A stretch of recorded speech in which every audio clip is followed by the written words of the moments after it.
Halo teman-teman Wijaya Trading, pastikan kalian sudah subscribe channel ini sebelum nonton videonya. Jangan lupa like, komen, dan share video ini jika bermanfaat. Dalam perhitungan kita ya, ketika sudah tersentuh, maka di atas kita harus antisipasi 250 hingga 300 ya. Mengingat ring yang sebelumnya adalah kecil ya, tidak sampai angka 3000, maka kita ambil 250 sekitaran ini, sehingga kita di situ taruh buy stopnya. Kalau di bawah 0,1 maka di sini 0,2 atau 2 kalinya. Nah, bagaimana nanti kalau berbalik lagi? Ternyata tersentuh kemudian turun lagi. Ya, ini yang selalu menjadi pertanyaannya. Bagaimana ketika tersentuh kemudian turun lagi? Ya, jawabannya tentu kita melihat turunnya sejauh mana. Jangan kita hanya bermain dengan angka. Kalau kita hanya bermain dengan angka, begitu turun itu lotnya kan sudah 2 kalinya. Kalau turun kan tambah kacau ya. Karena tidak punya basic pengalaman di sana. Tidak memahami pergerakan ini sampai di mana potensinya. Tentu kita harus mengukur, paling tidak ketika dia mulai bergerak berbalik lagi, maka setidaknya ada level di situ, amati dulu level di sini. Lewat enggak di situ? Kalau lewat, maka lihatlah di situ ada retracement dari ujung atas, biar kita nanti tidak kesulitan ya. Retracement kita tarik dari tren sebelumnya, kemudian kita tandai merah itu di sini.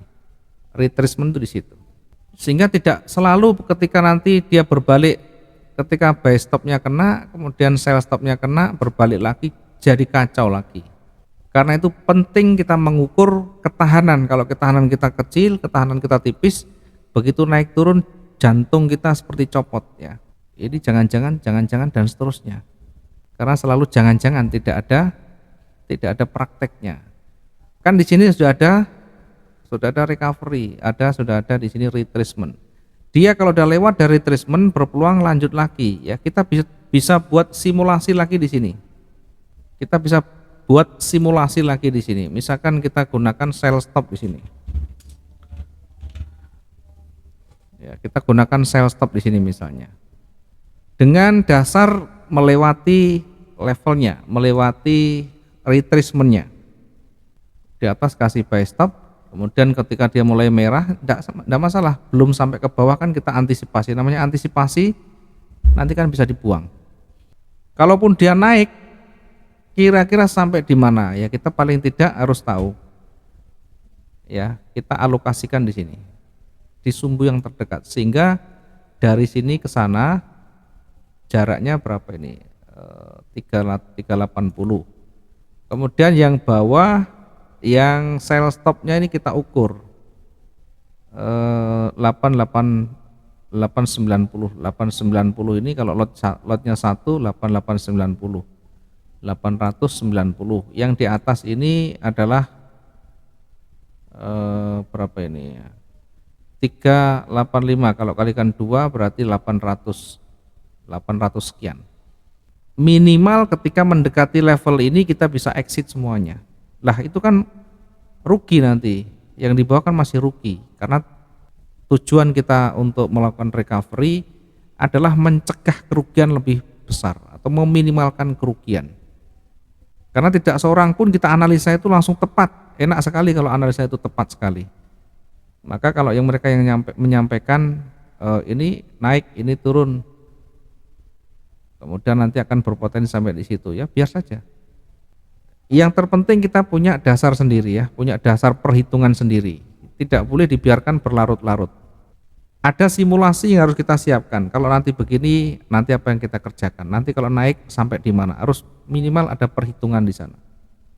Ya jangan ketika marketnya turun, kemudian tersentuh balik naik lagi, bingung lagi di sana. Kemudian ketika di atas turun lagi jadi kacau lagi. Ada beberapa pertanyaan tadi yang sempat disampaikan ke kita juga ya. Ada banyak pertanyaan tadi di chat secara private terkait kondisi yang kena, sell stopnya kena. Ini seperti apa ya? Ya kita sampaikan kan sudah ada cara recovery-nya. Itu kena atas bawah. ya posisinya kan masih cukup jauh, masih masih berada di area yang tidak jelas, sehingga kita santai saja. Turun juga belum kuat, naik juga belum kuat, sehingga bersabar saja dulu. Karena ketidaksabaran itulah yang nanti membuat kita menjadi panik, sehingga kita mengambil keputusan yang buru-buru ya, kita close yang bawah. Kemudian begitu kita close bawah, market turun lagi, jadi tambah kacau lagi. Kita geser. Nah, dia sempat turun,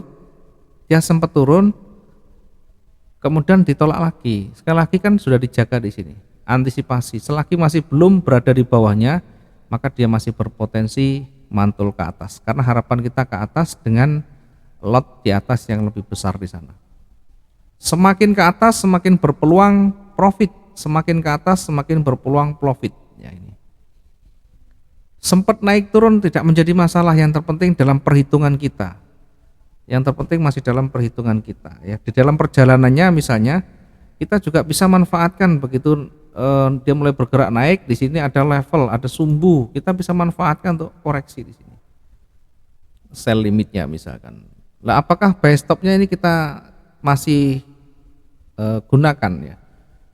Kalau buy stopnya kita gunakan, nanti begitu tersentuh yang harus sell stop di bawahnya, 250 di bawahnya. Seperti itu ya.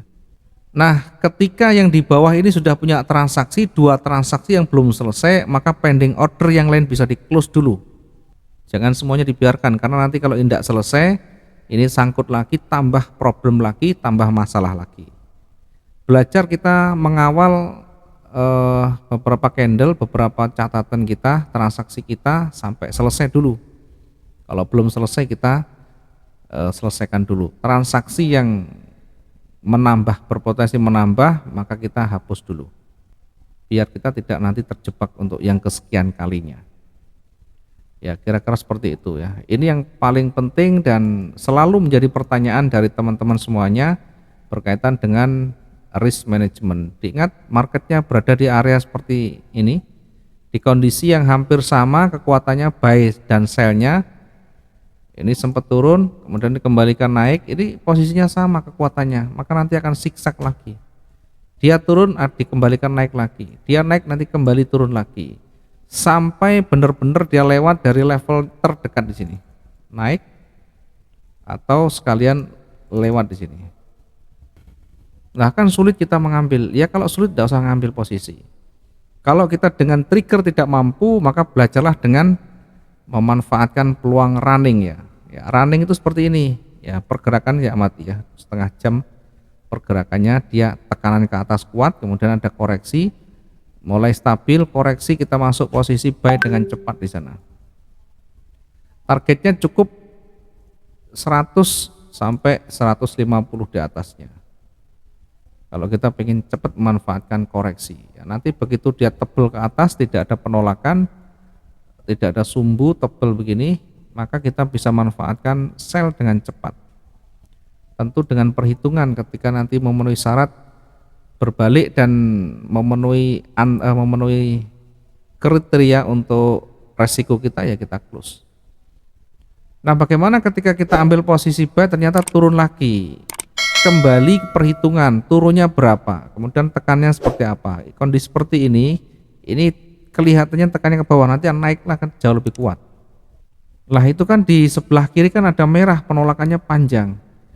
Iya, merah memang penolakan panjang, tetapi jangan lupa ini low-nya masih berada di atas ya. Low itu terendahnya di sini. Ini masih berada di atas, sehingga kalau kita tarik masih berada di bar up atau baris jajaran naik. Ini kalau kita mengamati dari volatilitas namanya. Volatilitas itu dari detak-detaknya, dari pergerakan yang ada itu, tekanan demi tekanan. Tekanan itu seperti apa? Seperti halnya banjir.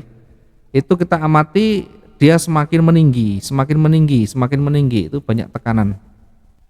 Nah sementara ketika nanti dia makin panjang sumbunya, makin panjang berarti penolakan seller itu kuat sekali. Dilihat waktunya. Kalau waktunya sudah mendekati jelang-jelang ganti candle, tekanan kuat sekali dan hampir mendekati pembukaan, ya hampir tanda merah, maka dia kemungkinan terbesarnya akan turun lagi karena di menit-menit terakhir sudah tekanan kuat, penolakan kuat sekali. Sebaliknya ketika masih dalam posisi yang awal menit, awal pembukaan candle itu masih cukup berpeluang naik dan turun masih ada meskipun seolah-olah awalnya kuat sekali.